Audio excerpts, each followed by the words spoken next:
दोस्तों, स्वागत है आपका मेरे YouTube चैनल इंग्लिश बाबू पर। और आज मैं फिर हाजिर हूँ आपके साथ एक नई स्टोरी लेकर। और दोस्तों, आज जो स्टोरी मैं आपके लिए लाया हूँ ये एक मॉरल स्टोरी है। बहुत ही प्यारी, मज़ेदार, अच्छी कहानी है। कहानी सुनने में आपको मज़ा आएगा। उसके अलावा दोस्तों, आज की इस कहानी में आपको कुछ नए इंग्लिश के वर्ड मीनिंग सीखने को मिलेंगे, उनकी करेक्ट प्रोनाउंसिएशन के बारे में पता चलेगा। और हमेशा की तरह जो इसका ग्रामर का पार्ट है उसे बिल्कुल डिटेल में कवर करेंगे, तो एक एक स्ट्रक्चर को आप बड़ी आसानी से सीख पाएंगे। तो चलिए दोस्तों, आज की इस कहानी को हम शुरू करते हैं। और सबसे पहले कहानी का टाइटल देखते हैं। कहानी का टाइटल है सम क्लेवरनेस। दोस्तों, क्लेवर का मतलब होता है चालाक, जो कि एडजेक्टिव है। और क्लेवरनेस ये पूरा जो शब्द है ये एक नाउन है। क्लेवरनेस का मतलब होता है चालाकी। सम क्लेवरनेस का मतलब हुआ थोड़ी चालाकी। तो दोस्तों, ये आज की इस कहानी का टाइटल है, शीर्षक है। और अब मैं इसे पढ़ना शुरू करता हूँ। आपसे रिक्वेस्ट है आप इस कहानी को बिल्कुल ध्यान से सुने। यदि आज की कहानी में आपको कोई भी नया शब्द या फिर नया स्ट्रक्चर मिले तो आप उसे नोट करें, और यदि कहानी अच्छी लगे तो लाइक भी ज़रूर करें। तो चलिए इसको शुरू करते हैं। A salt merchant had a donkey. क्या मतलब हुआ दोस्तों? ये जो वाक्य है ये एक पास्ट का पजेसिव सेंटेंस है। पास्ट पजेसिव का मतलब होता है जब हम पास्ट में कोई ऐसा वाक्य बनाएं जहां ये दर्शाते हैं कि पास्ट में किसी व्यक्ति के पास कोई सामान था, कोई वस्तु थी। ऐसे वाक्यों को पास्ट पजेसिव कहा जाता है। और पास्ट पजेसिव में दोस्तों हेड का प्रयोग हेल्पिंग वर्ब के रूप में किया जाता है, जैसा यहाँ पर किया गया है। तो क्या अर्थ हुआ? आ सॉल्ट मर्चेंट। सॉल्ट मतलब नमक और मर्चेंट मतलब व्यापारी। एक नमक व्यापारी के पास एक गधा था। ही used to set out every morning with the bags of salt loaded over it to sell them in the nearby towns। दोस्तों, इस वाक्य में used to का प्रयोग किया गया है। और used to का प्रयोग पास्ट के वाक्यों में कंसिस्टेंसी को दर्शाने के लिए किया जाता है। साथ में वर्ब की फर्स्ट फॉर्म लगाई जाती है। He used to set out every morning। वह हर सुबह निकल जाया करता था। With the bags of salt loaded over it. उस पर नमक के थैलों को लाद कर। टू सेल दैम, उन्हें बेचने के लिए। इन द नियर बाई टाउन्स, नज़दीकी शहरों में। तो इस तरह से पूरी लाइन का क्या अर्थ निकला कि वह हर सुबह नमक के थैलों को उस पर लाद कर निकल जाया करता था। To sell them in the nearby towns, उन्हें नज़दीकी शहरों में बेचने के लिए। They had to cross many bridges on the way. दोस्तों, ये एक पास्ट फोर्स्ड एक्शन सेंटेंस है। पास्ट फोर्स्ड एक्शन सेंटेंस का मतलब होता है जब हम कोई ऐसा वाक्य बनाएं जहां पास्ट में किसी विवशता को दर्शाना चाहते हैं। कोई ऐसा वाक्य जहां पास्ट की किसी मजबूरी या विवशता को दर्शाएं, जैसे उसे ऐसा करना पड़ा या उसे करना पड़ता था। ऐसा कोई भी वाक्य जो पास्ट की मजबूरी को, विवशता को दर्शाता है, ऐसे वाक्यों को पास्ट फोर्स्ड एक्शन सेंटेंस कहा जाता है। और दोस्तों, पास्ट फोर्स्ड एक्शन सेंटेंस में हैड टू का प्रयोग हमें हेल्पिंग वर्ब के रूप में करना होगा। साथ में वर्ब की फर्स्ट फॉर्म लगाई जाती है। क्रॉस का मतलब होता है पार करना। और दे का मतलब होता है वे या फिर वे लोग। जब सब्जेक्ट में एक से अधिक लोग शामिल होते हैं तो वहाँ पर दे का यूज़ किया जाता है, जो कि एक प्लूरल नाउन है। अब यहाँ दे का यूज़ इसलिए किया गया क्योंकि यहाँ पर मर्चेंट के मतलब व्यापारी और उसके गधे के बारे में बात हो रही है, जिसमें दो लोग शामिल हैं।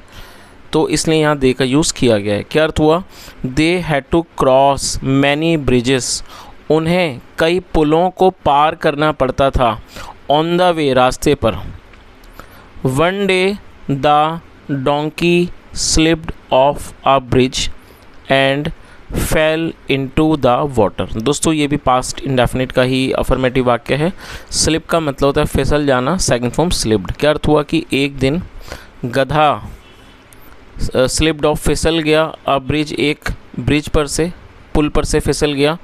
एंड फेल, फॉल मतलब होता है गिरना, और ये सेकंड फॉर्म है। एंड फेल, गिर गया।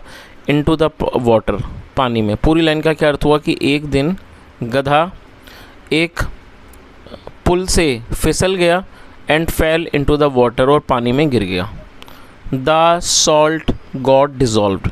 दोस्तों डिज़ोल्व का अर्थ होता है घुल जाना। जैसे आपने देखा हो कई बार चीनी या नमक जो हम पानी में घुल जाता है, हम उसको जैसे कुछ भी हम बनाते हैं शरबत वगैरह, तो क्या करते हैं चीनी को नमक को डिज़ोल्व घोल देते हैं चम्मच की हेल्प से। तो दोस्तों इस प्रक्रिया को डिज़ोल्व कहते हैं, जिसकी हिंदी होती है घुल जाना। और ये डिज़ोल्व जो है वो एडजेक्टिव के तौर पर प्रयोग किया गया है। और याद रखें दोस्तों, जब हम किसी एडजेक्टिव को वर्ब के रूप में प्रयोग करना चाहते हैं तो उसे वर्ब बनाने के लिए सपोर्टिंग वर्ब का यूज़ करना होगा। ये जो आप शब्द देख रहे हैं डिज़ोल्व, दोस्तों ये डिज़ोल्व की सेकंड फॉर्म भी है, साथ में ये थर्ड फॉर्म भी है, और साथ में ये एडजेक्टिव भी है। तो यहाँ इसको एडजेक्टिव के तौर पर प्रयोग किया गया है। तो जब इसको एडजेक्टिव के तौर पर प्रयोग किया गया तो इसको वर्ब बनाने के लिए गेट लगाया गया है, और ये पास्ट का वाक्य है, इसलिए गेट की सेकंड फॉर्म गॉट यहाँ पर लगाई गई है। क्या अर्थ हुआ? The salt got dissolved.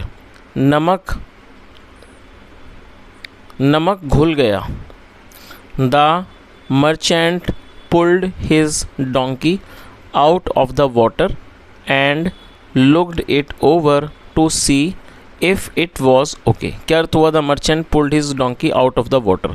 दोस्तों पुल का मतलब खींचना होता है, और पुल आउट का मतलब किसी को मतलब खींच कर बाहर करना। सेकंड फॉर्म है पुल्ड, पास्ट का ही वाक्य है।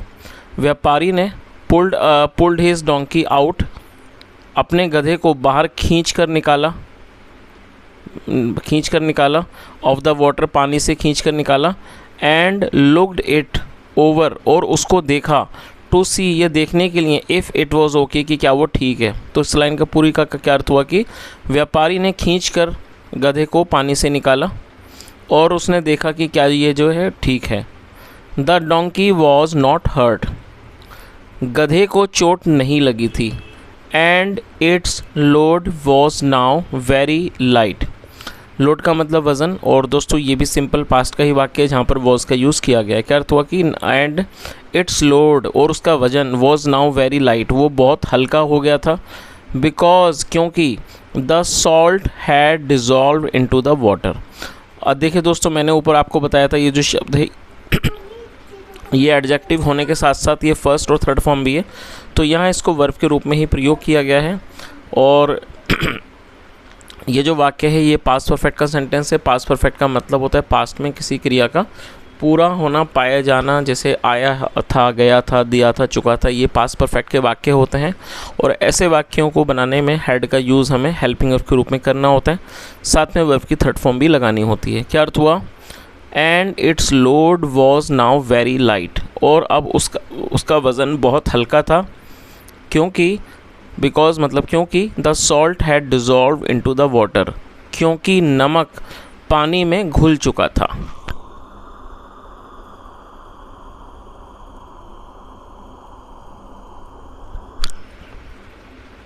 The donkey was happy to carry no load on to him, जो गधा था वो खुश था।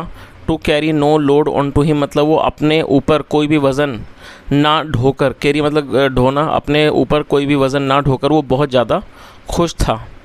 द मर्चेंट रिटर्न्ड होम, व्यापारी घर वापस लौट गया। एज़, क्योंकि he had nothing to sell, क्योंकि उसके पास बेचने के लिए कुछ भी नहीं था। और दोस्तों आप इस शब्द को नोट कर लीजिए, SELL, सेल मतलब बेचना। दोस्तों मैंने कई बार देखा है, जैसे हम इसे जब कोई इससे वर्ब के रूप में प्रयोग करता है तो ज़्यादातर लोग सेल लगाते हैं, SALE।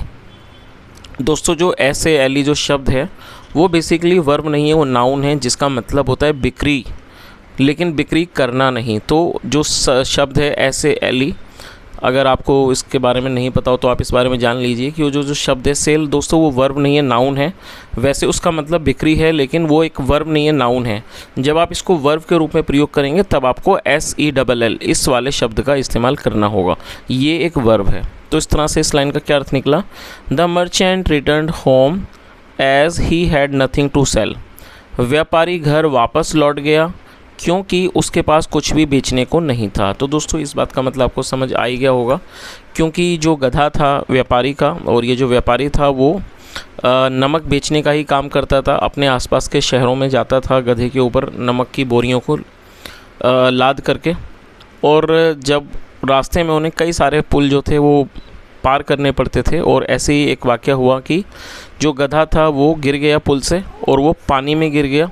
और दोस्तों ये बड़ी कॉमन सी बात है कि जो चीनी या नमक होते हैं ये पानी में बड़े आसानी से घुल जाते हैं। तो जो नमक था वो घुल गया। व्यापारी ने अपने गधे को तो बाहर निकाल लिया, लेकिन जो नमक था वो पानी में घुल गया। हालांकि जो गधा था उसकी कोई चोट नहीं लगी थी, लेकिन उसका वज़न बहुत ज़्यादा हल्का हो गया था। रीज़न यही था कि जो नमक था वो पानी में घुल चुका था। और जो गधा था वो भी इस बात से खुश था कि क्योंकि अब उसे कोई भी वज़न नहीं ढोना पड़ा। और जो व्यापारी था वो घर वापस लौट गया। रीज़न ये था कि अब उसके पास बेचने के लिए कुछ भी नहीं बचा था, बेचने के लिए कुछ भी नहीं था। आगे देखिए, all his salt was dissolve in water, उसका सारा नमक पानी में घुल चुका था। चलिए आगे देखिए, the donkey decided to do it every day. दोस्तों ये पास्ट इंडेफिनिट का ही वाक्य है, जहाँ सेकंड फॉर्म लगाते हैं। डिसाइड का मतलब होता है किसी बात का निर्णय करना, फैसला करना। सेकंड फॉर्म डिसाइडेड, डू मतलब करना। और इस वाक्य को बनाने में दो वर्ब का प्रयोग किया गया है। तो दो वर्ब के वाक्य में दोस्तों पहली वर्ब के बाद हमें टू का यूज़ करना है कंजक्शन के रूप में, और उसके बाद वर्ब की फर्स्ट फॉर्म लगाई जाती है। क्या अर्थ हुआ? The donkey decided to do it every day, गधे ने ये हर दिन करने का फ़ैसला किया। तो दोस्तों इस बात का मतलब आपको समझ आ ही गया होगा कि जो गधा था उसने इस बात का, क्योंकि वो तो गलती से गिरा था पुल से, लेकिन जब उसने देखा कि जो नमक है पानी में घुल गया और उसका वज़न था वो बिल्कुल ही कम हो गया, तो इस बात का मतलब उस पर असर हुआ और उसने इस बात का फ़ैसला कर लिया कि वो रोज़ ऐसा करेगा। द नेक्स्ट डे, अगले दिन, the merchant again set out with his donkey, अगले दिन व्यापारी फिर अपने गधे के साथ निकल पड़ा टू सेल द सॉल्ट, नमक बेचने के लिए। The donkey again manage to fall into the river and got his load of salt dissolved in water. दोस्तों देखिए यहाँ मैनेज का प्रयोग किया गया है, और ये जो मैनेज है इसका मतलब होता है किसी चीज़ का प्रबंध करना। उसके अलावा इसका एक और मतलब है किसी चीज़ में कामयाब हो जाना, सफल हो जाना। तो इस तरह से क्या अर्थ हुआ कि the donkey again manage to fall into the river, गधा दोबारा नदी में गिरने में कामयाब हो गया। And got his load of salt dissolved in water, और अपना जो उसका लोड था, वज़न था सॉल्ट का, नमक का, उसे उसने पानी में घुलवा दिया। The merchant had to come home again.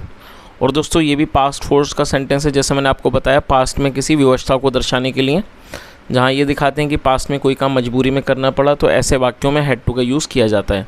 The merchant had to come home again, व्यापारी को दोबारा घर वापस आना पड़ा। आगे देखिए,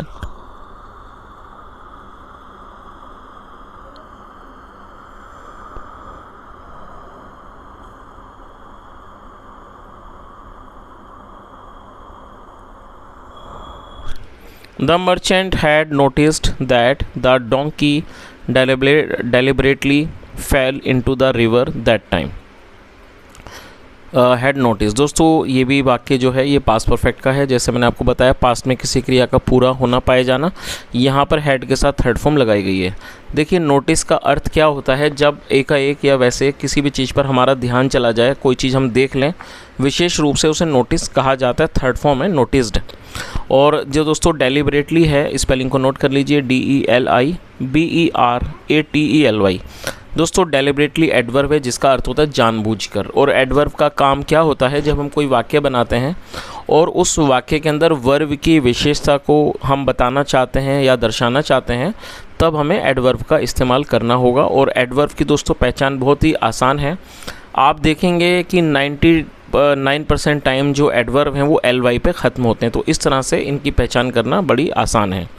तो क्या अर्थ हुआ, द मर्चेंट हैड नोटिस्ड, व्यापारी ने देख लिया था कि the donkey deliberately fail into the river that time, कि और ये फॉल की सेकंड फॉर्म में फेल। क्या अर्थ हुआ है पूरी तरह से इस लाइन का देखते हैं कि व्यापारी ने नोटिस कर लिया था, या कह सकते हैं कि व्यापारी ने देख लिया था कि गधा इस बार जानबूझकर नदी में गिरा था। तो दोस्तों इस चीज़ का मतलब आपको समझ आ ही गया होगा कि जब दूसरी बार भी जो गधा था वो नदी में गिरने में कामयाब हो गया और उसने अब जो उसका नमक का जो भार था, लोड था, वो उसने घुलवा दिया पानी में, तो जो व्यापारी था उसे घर वापस लौटना पड़ा।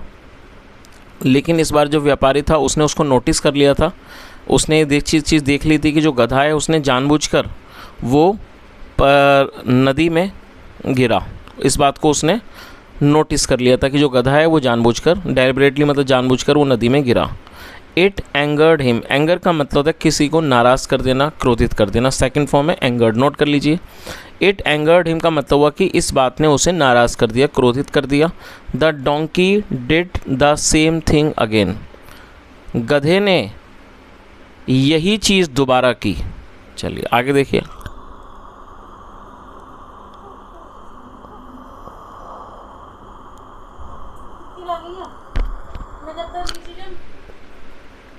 The merchant decided to teach the donkey a lesson. दोस्तों ये भी पास्ट इंडेफिनिट का ही अफर्मेटिव वाक्य है जहाँ पे सेकंड फॉर्म लगाते हैं decided.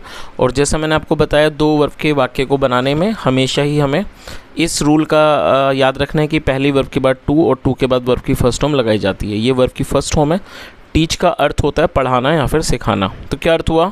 The merchant decided to teach the donkey a lesson, व्यापारी ने गधे को एक सबक सिखाने का फैसला किया।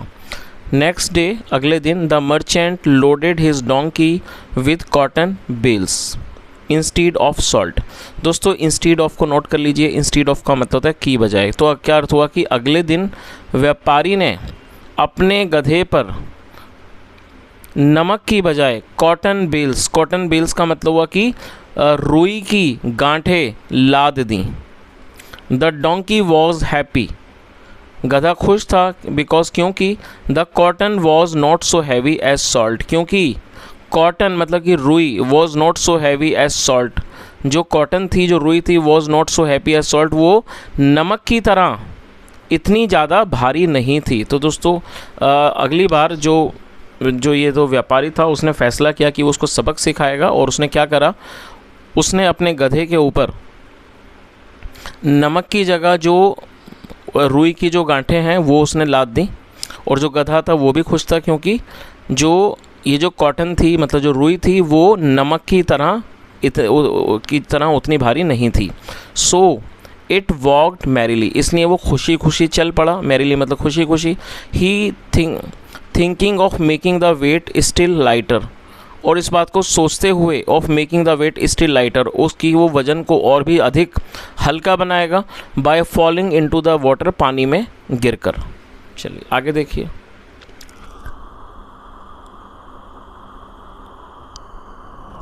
The donkey fell off the bridge into the water, जो गधा था fell off the bridge into the water, वो पुल से गिर गया, इनटू द वाटर, पानी में गिर गया। The merchant did not pull it out like before. दोस्तों ये पास्ट इंडेफिनिट का नेगेटिव वाक्य है, याद रखें। जब हम पास्ट इंडेफिनिट में नेगेटिव सेंटेंस बनाएंगे तो हमें सब्जेक्ट के बाद डिड नॉट और वर्ब की फिर फर्स्ट फॉर्म का यूज़ करना होता है। क्या अर्थ हुआ कि the merchant did not pull it out like before, व्यापारी ने पहले की तरह उसे खींच कर बाहर नहीं निकाला। The cotton bales got wet and became heavier. दोस्तों वेट का मतलब होता है गीला, ये एडजेक्टिव है, और जैसा आप जानते हैं एडजेक्टिव को वर्ब बनाने के लिए सपोर्टिंग वर्ब का यूज़ करना होता है, जैसा यहाँ पर किया गया है। और ये पास्ट का वाक्य है, सेकंड फॉर्म में गॉट। क्या अर्थ हुआ? द कॉटन बेल्स, रुई की गांठें, गॉट वेट, गीली हो गई, एंड बिकेम हैवियर, और वो हैवियर मतलब कि ज़्यादा वज़न की हो गई, मतलब वो और भी भारी हो गई। हैवी की सेकंड फॉर्म में हैवियर, सेकंड सुपरलेटिव डिग्री है ये एडजेक्टिव की। क्या अर्थ हुआ कि कॉटन बेल्स जो थी, रुई की गांठें, वो भीग गई, एंड बिकेम हैवियर, और ज़्यादा अधिक भारी हो गई। The donkey had to struggle, गधे को संघर्ष करना पड़ा, और ये भी पास्ट फोर्स्ड एक्शन सेंटेंस है जहाँ मजबूरी को दिखाया जाता है। The donkey had to struggle, struggle का मतलब संघर्ष करना, गधे को संघर्ष करना पड़ा to come out of the water, पानी से बाहर आने में। सॉरी वाटर नहीं, इसे वाटर बोलेंगे। तो क्या अर्थ हुआ कि गधे को पानी से बाहर आने में संघर्ष करना पड़ा। और जाहिर सी बात है क्योंकि जो रुई थी वो पानी सोख लेती हैं, जिसकी वजह से उनका वज़न और ज़्यादा हो गया और यही कारण था कि गधे को बहुत ज़्यादा स्ट्रगल करना पड़ा पानी से बाहर आने में।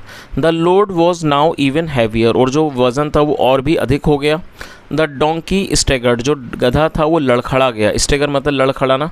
The merchant was already furious, furious का मतलब होता है बहुत ज़्यादा क्रोधित होना, जिसे कहा जाता है आग बबूला, ये एडजेक्टिव है। जो व्यापारी था वॉज ऑलरेडी फ्यूरियस, वो पहले से ही बहुत नाराज़ था, गुस्से में था। विद द डोंकी, गधे से। For the loss of a lot of salt, मतलब कि बहुत ज़्यादा जो उसका लॉस था, नुकसान था सॉल्ट का, नमक का, उस कारण वो गधे से पहले से ही बहुत ज़्यादा नाराज़ था। He beat the donkey with his cane to drive it, cane का मतलब होता है बैंत। उसने गधे को चलाने के लिए, ड्राइव मतलब चलाना, चलाने के लिए उसे अपने बैंत से उसने उसका पीटा। The donkey learn a lesson, learn मतलब सीखना, और इस सेकंड फॉर्म में जो गधा था वो एक सबक सीख गया। And give up, give up मतलब छोड़ देना, और इस सेकंड फॉर्म में, और वो उसने छोड़ दी। His habit of falling into the water, और उसने पानी में गिरने की अपनी जो आदत थी वो उसने छोड़ दी। चलिए कहानी का दोस्तों जो गिस्ट है वो भी देख लेते हैं। A trick works only until it remains a secret, क्या अर्थ हुआ दोस्तों? रिमेन का मतलब है किसी चीज़ अवस्था में बने रहना, कि जो एक ट्रिक होती है वो चाल होती है, works only until it remains a secret. इसका अर्थ हुआ कि कोई भी जो चाल होती है वो जब तक ही काम करती है जब तक वो एक सीक्रेट, मतलब जब तक वो एक राज है। इसका मतलब ये है कि कोई भी यदि चाल है वो जब तक ही काम करेगी जब तक वो एक राज, मतलब वो राज है। You can't befool all the people all the time, befool का मतलब मूर्ख बनाना, वर्ब है। आप लोगों को, सभी लोगों को हर बार मूर्ख नहीं बना सकते। सो इसलिए one must not over do anything, तो इसलिए किसी को भी एक चीज़ को बार बार या अधिक नहीं करना चाहिए। ओवर डू मतलब अधिक करना। The donkey tried the same trick again and again, गधे ने एक ही चाल बार बार इस्तेमाल की। And exposed his game to get a painful lesson, और जो था वो उसका जो वो एक्सपोज हो गया, एक्सपोज मतलब खुलासा हो गया। हिज गेम, उसकी गेम का, to get a painful lesson, और उससे एक दर्द भरा सबक मिला। चलिए तो दोस्तों इस तरह से ये छोटी सी कहानी यहीं ख़त्म होती है अच्छे से मॉरल के साथ, और जो कहानी का मॉरल है वो बिल्कुल ही उचित है, सही है। यहाँ पर यही बताया गया है कि जो कोई भी जो व्यक्ति है यदि किसी चाल को बार बार इस्तेमाल करता है तो जाहिर सी बात है वो उसी से वो बार बार किसी व्यक्ति को मूर्ख नहीं बना सकता। तो दोस्तों ये आज की छोटी सी कहानी थी। यदि आपको अच्छी लगी हो, मेरा पढ़ाने का प्रयास आपको अच्छा लगा हो, तो आपसे रिक्वेस्ट है आप इस वीडियो को लाइक करें, शेयर करें, चैनल को ज़रूर सब्सक्राइब करें। यहाँ तक सुनने के लिए thank you so much, have a nice day and bye.